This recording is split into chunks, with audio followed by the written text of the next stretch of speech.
Hello friends, എല്ലാവർക്കും ഇന്നത്തെ വീഡിയോയിലേക്ക് സ്വാഗതം കേട്ടോ. അപ്പം ഞാൻ ഇന്ന് പറയാൻ പോകുന്നൊരു വിഷയം എന്ന് വെച്ചാൽ ലിപ്സ്റ്റിക്ക് ഇടുമ്പോൾ ശ്രദ്ധിക്കേണ്ട കുറച്ച് കാര്യങ്ങൾ. ഇപ്പോഴും ലിപ്സ്റ്റിക്ക് ഉപയോഗിക്കാത്ത കുറേ പേരുണ്ടാവും. ലിപ്സ്റ്റിക്ക് എങ്ങനെ ഉപയോഗിക്കണം എന്ന് അറിയില്ലാത്ത ആൾക്കാരുണ്ടാവും. ലിപ്സ്റ്റിക്ക് സ്ഥിരമായിട്ട് ഉപയോഗിക്കുന്ന ആൾക്കാരും ഉണ്ടാവും. അപ്പം നമ്മൾ ലിപ്സ്റ്റിക്ക് ഉപയോഗിക്കുന്നതിന് മുന്നേ അറിഞ്ഞിരിക്കേണ്ട കുറച്ച് കാര്യങ്ങളുണ്ട്. അതിനെപ്പറ്റി ഒന്ന് പറയട്ടെ. അപ്പൊ ലിപ്സ്റ്റിക്കിനെ പറ്റി പറയുന്നതിന് മുന്നേ ചുണ്ടുകളെ പറ്റി കുറച്ച് കാര്യങ്ങൾ പറഞ്ഞോട്ടെ. ചുണ്ടുകൾ എപ്പോഴും ഹൈഡ്രേറ്റഡ് ആയിട്ടിരിക്കണം. അങ്ങനെ ആണെങ്കിൽ എന്താണ് ചെയ്യേണ്ടത്? ഒരു ദിവസം കുറഞ്ഞത് 2 ലിറ്റർ അല്ലെങ്കിൽ 3 ലിറ്റർ, 4 ലിറ്റർ കുടിച്ചാലും കുഴപ്പമില്ല കേട്ടോ. നമ്മൾ നിറയെ വെള്ളം കുടിക്കണം ഒരു ദിവസം. അത് ചുണ്ടിന് മാത്രമല്ല, സ്കിന്നിനും ഹെയറിനും നമ്മളെ ബോഡിയിലെ ഫുൾ മെക്കാനിസം കൃത്യമായിട്ട് നടക്കണമെന്നുണ്ടെങ്കിൽ വെള്ളം അത്യാവശ്യ ഘടകമാണ്. അങ്ങനെയുള്ളൊരു നമ്മൾ വെള്ളം കുടിക്കുന്ന ഒരു ആളാണെന്നുണ്ടെങ്കിൽ ചുണ്ടുകൾ ഒരിക്കലും വരണ്ടുണങ്ങിയിരിക്കില്ല കേട്ടോ. പിന്നെ നമുക്ക് ചെയ്യാനുള്ളതെന്ന് വെച്ചാൽ സൺ ടാൻ നമുക്ക് ചുണ്ടിലും ബാധിക്കും. അപ്പോൾ സൺ ടാൻ ഉള്ള ചുണ്ടുകളാണെങ്കിൽ, അല്ലെങ്കിൽ ഡിസ്കളറേഷൻ ഉള്ള ചുണ്ടുകളാണെങ്കിൽ, അല്ലെങ്കിൽ ലിപ് പിഗ്മെന്റേഷൻ ഉള്ള ചുണ്ടുകളാണെങ്കിൽ നമ്മൾ വിചാരിക്കുന്ന ഒരു എഫക്റ്റ് ലിപ്സ്റ്റിക് ഇടുമ്പോൾ കിട്ടത്തില്ല. അപ്പോൾ നമ്മൾ ചെയ്യേണ്ടത് എന്തെങ്കിലും ഒരു നാച്ചുറൽ റെമഡി വഴിയിട്ട് നമ്മുടെ ചുണ്ടിലെ ഈ ലിപ് പിഗ്മെന്റേഷനൊക്കെ നമുക്ക് എളുപ്പത്തിൽ മാറ്റിയെടുക്കാൻ പറ്റും കേട്ടോ. വീട്ടിൽ തന്നെ ചെയ്യാൻ പറ്റുന്നൊരു ഹോം റെമഡി ഉണ്ട്. അപ്പോൾ അതിൻ്റെ എങ്ങനെയാണ് ചെയ്യേണ്ടതെന്നുള്ളത് അറിയണമെന്നുണ്ടെങ്കിൽ കമൻറ്റ് ചെയ്താൽ മതി. ഞാൻ അതിൻ്റെ ഒരു വീഡിയോ ചെയ്യാം കേട്ടോ. അതെല്ലാം നമുക്ക് ഒരുപാട് ക്രീംസ് മെഡിക്കൽ സ്റ്റോറിൽ അവൈലബിൾ ആണ്. അങ്ങനെ വേണമെങ്കിലും ഉപയോഗിക്കാം. വീട്ടിൽ തന്നെ ചെയ്യാൻ പറ്റുന്ന സിമ്പിളായിട്ടൊരു മെത്തേഡ് ഉണ്ട്, ഒരു സംഭവം ഉണ്ട്. രണ്ട് ഇൻഗ്രീഡിയൻസ് മതി അത് ചെയ്യാനായിട്ട്. അപ്പം അത് വേണമെന്നുണ്ടെങ്കിൽ അതിൻ്റെ വീഡിയോ ഞാൻ ഉടനെ നിങ്ങൾ പറയുവാണെങ്കിൽ ഞാൻ ചെയ്യാം കേട്ടോ. എനിക്കത് റിസൾട്ട് കിട്ടിയിട്ടുള്ളതാണ്. പക്ഷേ എന്തൊരു കാര്യം ചെയ്യുമ്പോൾ നമ്മൾ കൺസിസ്റ്റൻ്റ് ആയിട്ട് ചെയ്യണം അല്ലേ. കൺസിസ്റ്റൻസി എല്ലാ കാര്യത്തിലും, ഇതിപ്പോൾ ഹെൽത്തിൻ്റെ കാര്യത്തിലാണെങ്കിലും ബ്യൂട്ടിയുടെ കാര്യത്തിലാണെങ്കിലും വർക്കിൻ്റെ കാര്യത്തിലാണെങ്കിലും എല്ലാത്തിലും കൺസിസ്റ്റൻസി മുഖ്യം. അപ്പം അതുകൊണ്ട് എന്ത് കാര്യം ചെയ്താലും അതിലൊരു കൺസിസ്റ്റൻസി കീപ്പ് ചെയ്യാൻ വേണ്ടിയിട്ട് എല്ലാവരും ശ്രമിക്കുക. ഓക്കെ. അതെ, ലിപ്സ്റ്റിക് ഇടുന്നതിന് മുന്നേ നമ്മൾ എപ്പോഴും ഒരു ലിപ് ബാം ചുണ്ടിൽ അപ്ലൈ ചെയ്തിരിക്കണം. കാരണം എന്ന് വെച്ചാൽ നമ്മളിപ്പോൾ എത്ര കൂടിയൊരു കമ്പനിയുടെ ലിപ്സ്റ്റിക് ആണെങ്കിലും, അത് എത്ര ലിക്വിഡ് ലിപ്സ്റ്റിക് ആണെങ്കിലും, എത്ര കൂടിയ ലിപ്സ്റ്റിക് ആണെങ്കിലും ചുണ്ടുകൾ വരണ്ടുടങ്ങാൻ ചാൻസ് ഉണ്ട്, അല്ലെങ്കിൽ ചുണ്ടിനെ അത് ചെറിയ രീതിയിലും ബാധിക്കാൻ ചാൻസ് ഉണ്ട്. അപ്പോൾ എപ്പോഴും നമ്മൾ ലിപ്സ്റ്റിക് ഇടുന്നതിന് മുന്നേ ഒരു ലിപ് ബാം, അത് വീട്ടിൽ തന്നെ ഉണ്ടാക്കാൻ പറ്റുന്നത് ഉണ്ട്. നമുക്ക് മാർക്കറ്റിൽ പല കമ്പനികളുടെ അവൈലബിൾ ആണ്.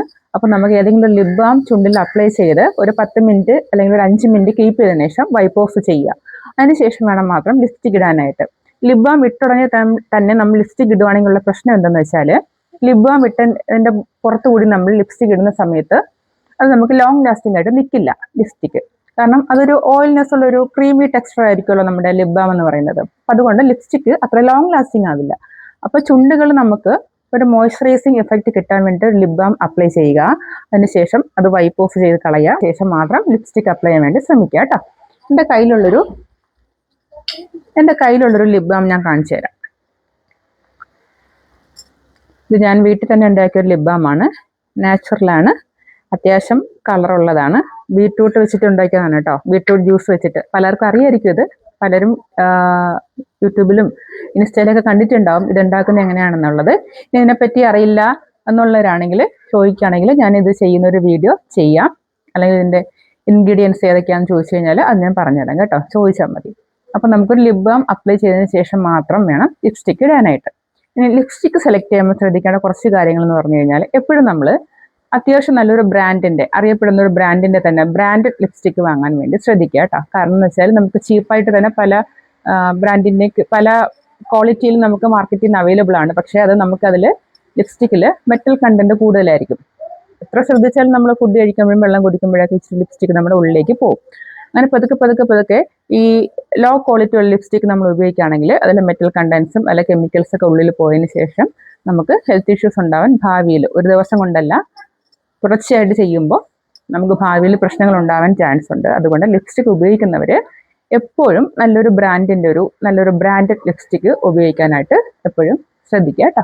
അപ്പോൾ ഇത്രയുള്ള ലിപ്സ്റ്റിക് ഉപയോഗിക്കുമ്പോൾ ശ്രദ്ധിക്കേണ്ട കുറച്ച് കാര്യങ്ങൾ, ഇത് പലർക്കും അറിയാവുന്നതായിരിക്കും, എന്നാലും അറിയില്ലാത്ത ആൾക്കാർക്ക് വേണ്ടിയിട്ടാണ് ഞാൻ ചെയ്യുന്നത്. ഈ ഒരു വീഡിയോ ചെയ്തതിൻ്റെ ഉദ്ദേശം എന്ന് വെച്ചാൽ, ഇതിനെപ്പറ്റി എങ്ങനെയാണ് ചെയ്യേണ്ടതെന്ന് അറിയില്ലാത്ത ആൾക്കാർ ഇപ്പോഴും ഉണ്ടാവും കേട്ടോ. അപ്പോൾ അത് അങ്ങനെയുള്ളവർക്ക് ഉപകാരപ്രദമായിക്കോട്ടെ എന്ന് വിചാരിച്ച് ചെയ്ത വീഡിയോ ആണ് കേട്ടോ. അപ്പോൾ വീഡിയോ ഇഷ്ടമായിട്ടുണ്ടെങ്കിൽ എല്ലാവരും ചാനലൊന്ന് സബ്സ്ക്രൈബ് ചെയ്യുക. ഇതുപോലുള്ള എല്ലാവർക്കും ഉപകാരപ്രദമായിട്ടുള്ള കുഞ്ഞു വീഡിയോസ് ആയിട്ട് ഞാനീ വരുന്നതായിരിക്കും. Okay, by.